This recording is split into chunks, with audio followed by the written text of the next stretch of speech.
Hi, everybody, welcome back. I'm the Strategy Professor, and today we're going to be looking at the 922 patch notes. So, as always, if you enjoy the content, please be sure to like and subscribe. It helps out a ton. Come check out the stream sometime. We're streaming every night starting around 10 p.m. Eastern Standard Time, usually go until about 2 or 3 a.m. Eastern Standard Time. So, we'd love to have you. It's a very chill, friendly, welcoming community, and I try to be as conversational as possible while I'm playing and put up some good games for you. So, anyways, come check it out. We'd love to have you. Let's go ahead and get started.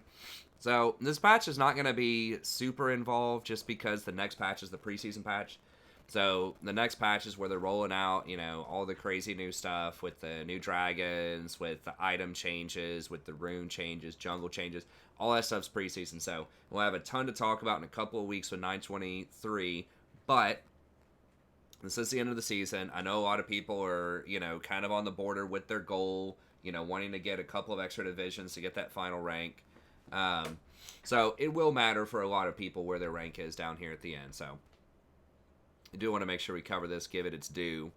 Now, one thing that is cool that is different is Senna. So she's coming out on the 10th. I did do a brief preview of her. A lot of that preview was based on misinformation that was on the wiki and on Surrender 20.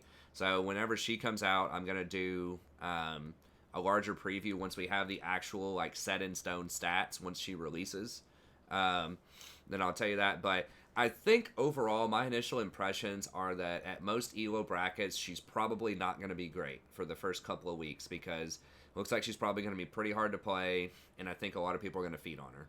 So it's kind of like you meet Itis in a sense that just a lot of people are not going to know what they're doing. People aren't going to know the proper items, build paths, and all that kind of stuff. So I don't think she's going to perform well. I would guess that it's going to be low 40s, maybe even into the 30s for the first couple of weeks. It's outside chance it could even be in the 20s. But, and the main reason for that is she's a marksman. I think she'll probably be mostly a support. She's a marksman, which means that you're usually going to be very vulnerable to hard engage. You're going to be very vulnerable to melee champions, assassins. That's going to be all over the place still in this last patch. And it just requires, kiting, very precise mechanics and things like that. So I think it's going to be difficult. She does have the potential for really good poke in lane. She has a long range. Her Q provides some nice poke. You have to line up properly with your AD carry to get maximum value out of the Q. So I think she's going to require a decent amount of coordination with her fog and things like that too. And her itemization is kind of funky. I think an Athene's is probably best as support, and then kind of feel it out from there. Maybe Ardent Sensor next. I'm not really sure because she has very low attack speed, base attack speed, so attack speed items aren't going to be great on her. She has low AP ratios, so AP ratios aren't going to be great on her. And she has a crit modifier, which makes crit far worse on her. So I'm not really sure what you're supposed to build on her. You can't get a lot of flat AD as support. I mean, you can try to just do a lethality build, maybe with Dustblade, because you can attack multiple times out of your mist to get the Dustblade procs. So maybe that's what she would be, but her base damages aren't that high either. So I don't know. We'll have to see. We'll have to feel it out. But right now, it looks like her stats, it's going to be very difficult to itemize her to be optimal. And there's just a lot of sort of mechanics and just strange new sort of effects that she has that people are going to have to get used to. So she'll be fun. We'll try her out on the channel. You should definitely try her out as well. But I do not expect her to do that well in the first couple of weeks that she's out. Although, if she gets a couple of buffs or if people figure out some really strong builds on her and get some practice, then she definitely could be good. Okay, Ashe. I think this is actually a pretty significant nerf to Ashe. I watched LS's patch notes, and he was just basically nothing matters. But I do think a lot of this stuff will matter a little bit. And the thing with Ashe is she is the highest win rate AD carry right now by a pretty large margin. We got Analytics over here. I had been splitting them up onto 2 different screens, but whatever. I forgot to do it this time. We'll just do it this way. It shouldn't be a big deal. But yeah, I mean, she's at 55.3% for a champion that's picked 20% of the time. That might be actually the highest win rate of all champions. It's very close. Aurelion Sol, who's only picked 1% of the time, has a slightly higher win rate. But 55% is definitely an OP range that definitely has to be nerfed. I mean, once stuff gets into 54% range, a lot of times especially if it's this popular, if it's like over a 5% pick rate and it's getting to, you know, that range, then there's a problem with the champion. So, or just a bunch of other champions can't compete with it, which is probably the case AD carry, because a lot of AD carries are very, very weak right now. But this Fortune's actually creeping up there a little bit too. She does have a very strong early game. It's an early game meta. But most other things are like 53 and lower. So the ADCs have been coming up a little bit the last couple of patches. But she's just really strong. And I mean, part of it is that her W does so much damage in the early game. It's like 100% of your AD plus some additional damage. And it's really cheap. You know, so before this nerf, I think they already put the nerf in here. Yeah, 70 mana. But it was like 50 mana to do, you know, the equivalent of like 100 plus damage early on. And you really, like, you can't dodge this. You know, after the wave is gone, she just throws this, and it's going to hit usually you and the support when she throws this at you. So it's doing a lot of damage. It can't miss. It does other utility things too, like applying the slow. So it's just got a lot of utility to it. It's very good with poke. I think especially with the Essence Reaver build, then it's very, very strong, like the Essence Reaver Trinity build, which I still think is a great build, or at least Essence into Infinity Edge. But a lot of people are still going Blade, which I still think is trash. But anyways, so this matters a lot. I mean, going from 50 to 70 mana, that's 40% extra mana cost. And for a champion that doesn't get mana items, most people don't even get Essence Reaver on her. She's going to go pretty quickly in lane if she keeps throwing this stuff out. So, yeah, I think that's actually quite significant for her early game.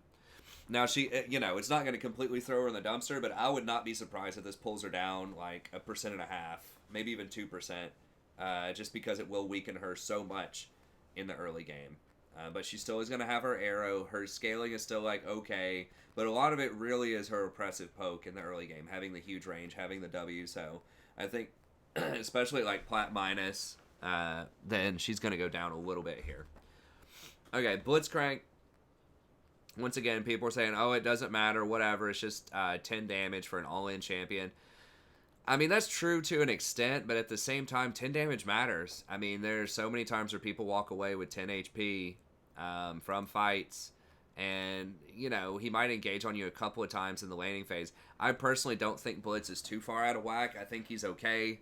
You know, he is floating around 54%, so once again, that is kind of, you know, high in the high zone there. He is one of the highest win rates.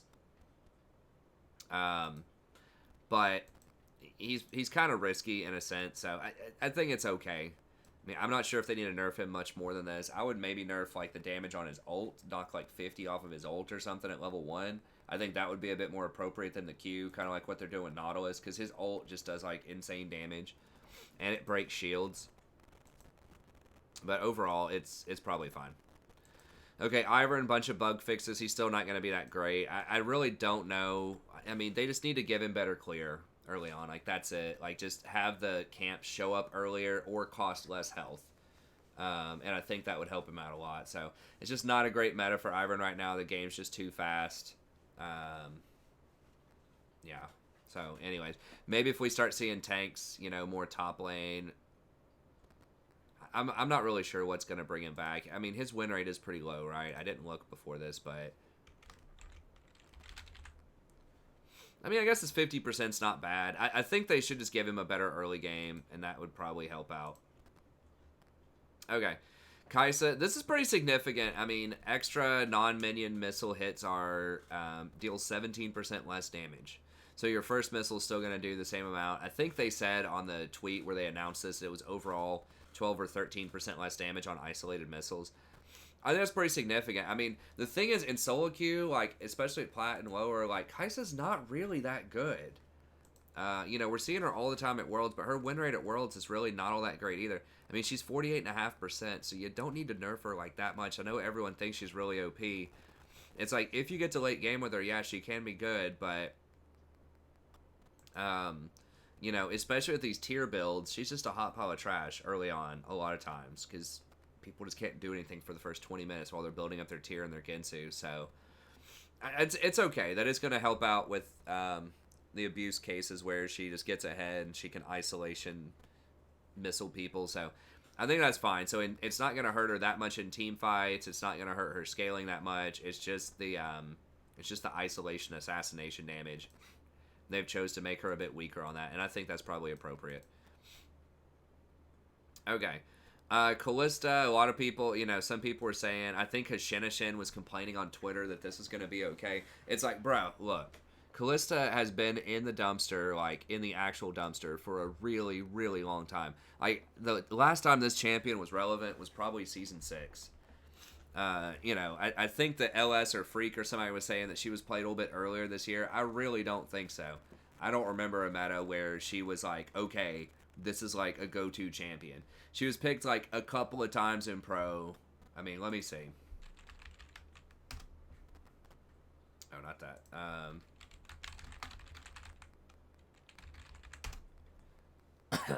She was picked a couple of times, but she was never mainstream. Season 9. Okay, so this is the entire season for Season 9.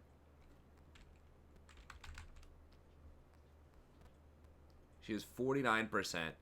She was only picked, what? Is that 109? What's the pick ban? I guess she was picked 109 times. Okay. So somewhere in there, she was picked more than a couple of champions, but it was still a 49% win rate. She really was not that relevant, was not that strong. I mean, Draven's been, I guess he's not been picked more than she was. Pick banned? He's had similar presence. A little bit more presence than she has, and he has a much higher win rate. So it's just like so many of these champions, even champions that we don't think are that popular, like Varus was popular and played a lot kind of earlier on in the season. Skarner was played more. Morgana was played more in pro. Even these champs we haven't seen in a long time. Azir is played some, but he was actually pretty popular for a while. So she's pretty far down the list. Like, she has not really made that much of a splash for most of the season. So I think that throwing her a bone is cool because she's a unique champion. She doesn't have that upfront burst. She's got to stick you and sort of dodge you and kite you out with a lot of these, with her spears.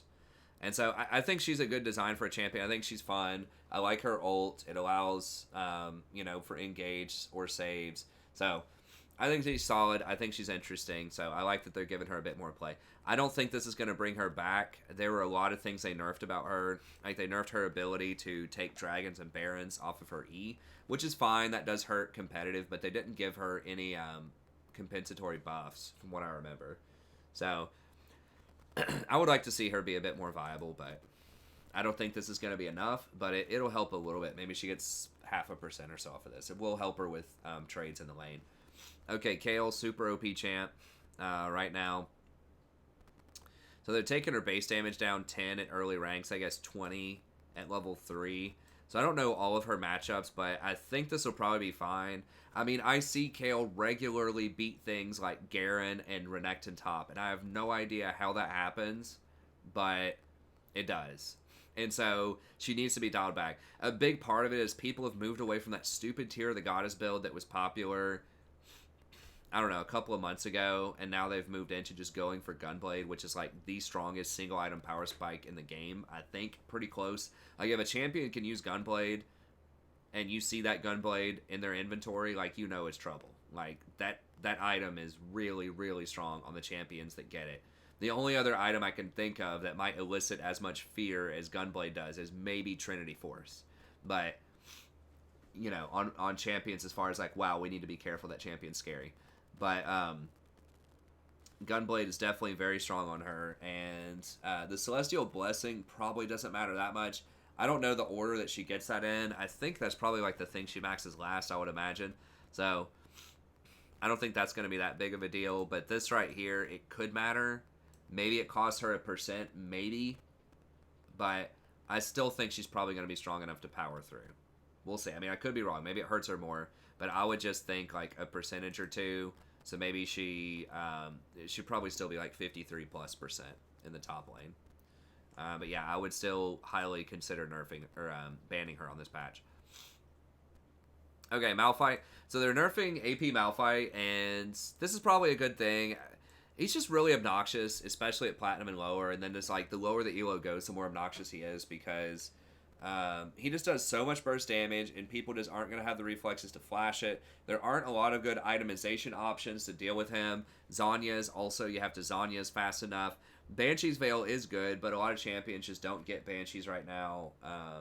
Morgana's good, but she's banned a lot of games. So I think it's good. Like, I think that tank Malphite is still okay, who like doesn't literally like one-shot everybody. But he's still tanky. He's disruptive. You know, he can start a fight, do a decent chunk of damage, slow people, slow their attack speed, all of that. So I think that's fine. Maybe they could have given him something else for like tank Malphite, like a little bit of a boost to his like armor ratio or something on his passive. I don't know. But just a flat nerf is probably okay. I don't think he's like really OP all the time, but he is certainly very obnoxious. So nerfing the AP ratio on his ult is probably a good idea. Okay. Nautilus. Now, this is a pretty substantial nerf on Nautilus. And Nautilus has been one of the strongest, if not the strongest, solo queue supports for most people over the last couple of patches. He's been good for a while. I've been, talking about Nautilus for a long time. Sometimes I don't pick him as much. It just depends on like what's going on, because there is some counterplay to him. He can't hook over walls, and they can peel, like if they have Xayah's, if they have a bunch of champions with Xayah's, they can Xayah's his ult and things like that. So there is some counterplay, but he has a ton of CC, and he's the easiest engaged champ to play from the support role, I think, or certainly one of them, right? You just press R. If they don't have Hourglass, they're going to get engaged on. They're probably going to die. And he has like 4 pieces of CC, including his passive. So, like hard CC, in addition to the slow off of his E. So, well, I guess 3 pieces of hard CC, his slow, and then he has his shield. But anyways, he's a CC machine, and he does a lot of damage in team fights with his E spam. So, and he had pretty high pro presence, I think, at Worlds. I don't know if his win rate was that high or not. I think that was the Worlds patch. World Championship overall. Yeah, 54%, and he was 70 or almost 70% presence. So, yeah, the highest represented support by a large margin. I think the Gragas was mostly jungle, who has a surprisingly high win rate as well. But yeah, I mean, he's just really strong. So they needed to nerf something about him. 50 damage is significant. I mean, that's going from 200 to 150. So you may not be able to all in and like one shot at level 6. So I think that's a pretty good move. He still has all the CC. You're just going to count on your team a little bit more to blow people up. So I think that's probably a good move overall. So that'll probably step him down a little bit, maybe like 1%, maybe 1.5%. It's hard to tell with some of these things, and especially with the preseason coming up in a couple weeks, a lot of stuff is going to change. But I think this will make him notably weaker as all-in level 6. Okay, Pantheon. So I don't really know why this champion is just like perma-banned. Like, he was literally banned every single game. There was not a single game he got through in Worlds, at least as far as I can see. Like, literally every single game he's banned. And so I don't know what's OP about this champ. I see him in solo queue a lot. He doesn't seem like anything that special to me. Maybe it's like at super high elo, he's more problematic, but like, he's okay. I just feel like he falls off late as usual. And he's got like an alright laning phase, but I don't know. They're nerfing again, so they're nerfing his wave clear. Execute threshold is now 20%, so you can't snipe people out as easily. Dash speed, it's still a point click. I mean, is that really going to matter too much? I don't know. Like, sure, it'll knock him down a percentage or two. I mean, what's his win percentage in solo queue? It's like 51%. I don't know. I don't get it, but whatever. They nerfed him. He's going to be a little bit weaker, so that's probably fine. He might lose 0.5% off of that. Okay, Sejuani, they keep messing with her. Like, I think it's good to have Sejuani in the meta. There are a lot of counter picks to her potentially, but she's always kind of been known as the queen of the jungle in a tank meta. And so they've nerfed her a lot over time, but she still has a good kit. Arctic Assault doing a little bit more damage is good. The thing is, I think this is something that people max like either last or second to last. Hey, thanks for the sub. I appreciate it. So we'll see. Passive now properly resets its debuff when reapplying at max stacks. What does that mean?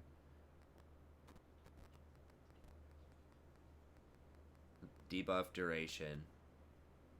I'm not sure what that means. Passive now properly resets its debuff duration when reapplying at max stacks. So, does that mean whenever you, that you're able to hit somebody with all the permafrost, use that on them, and then hit them with the ult, that you're getting the double passive now? And you weren't able to do that before? Is that what that's saying? I'm not sure. Anyways, it sounds like it's probably a buff. But yeah, I mean, they gave her a little bit more AP ratio, so now maybe you could get some AP on her. I've always wondered about Sejuani support. I've tried it out, but her mana costs on her W are just too high. Maybe there's a world where you could max your Q if they've put enough power into it. Sorry, I'm still kind of getting over a little bit of a cold, but...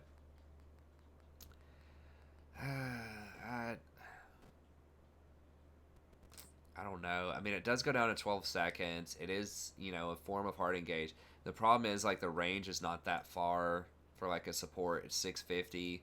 A lot of other, the hook type of champions, Leona, that type of stuff, is usually 800, 900, and up. It has, like, a small knock-up. See, this thing right here, I mean, I guess they did lower it to 65, man. I thought it was, like, 80 at one point. Maybe they lowered it. Permafrost, I think they lowered the damage by like 40 a while ago. This is pretty good. I don't know. I mean, it's a buff. I guess we'll take it. I still don't think she's probably going to be that great a support. If they buff her AP ratios just a little bit more, if she gets into like 0.7 or 0.8 range, maybe. But overall, it's nice. It's all buff. This stuff is okay. Probably doesn't matter. I think is she all right? I mean, what is her win rate? Actually, she's not. She's pretty bad. It's 44%. So, I don't know. Okay, fine. But people can still pick stuff like Trundle. I think that a lot of stuff out duels her, like Mundo probably busts her up. So, that's fine. Little buff. Probably not a big deal. Sylas... 2 health regens, definitely relevant. Extra magic resist, okay. So they're trying to make him sort of an anti-mage. And then Kingslayer's mana cost is down. I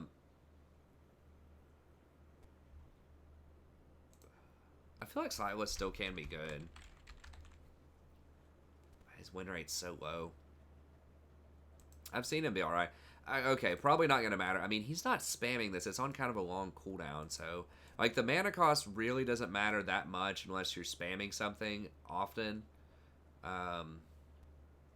Like, the Ashe thing matters because that's typically what you max first on Ashe, I believe, is W, and you try to spam it every time it's off cooldown.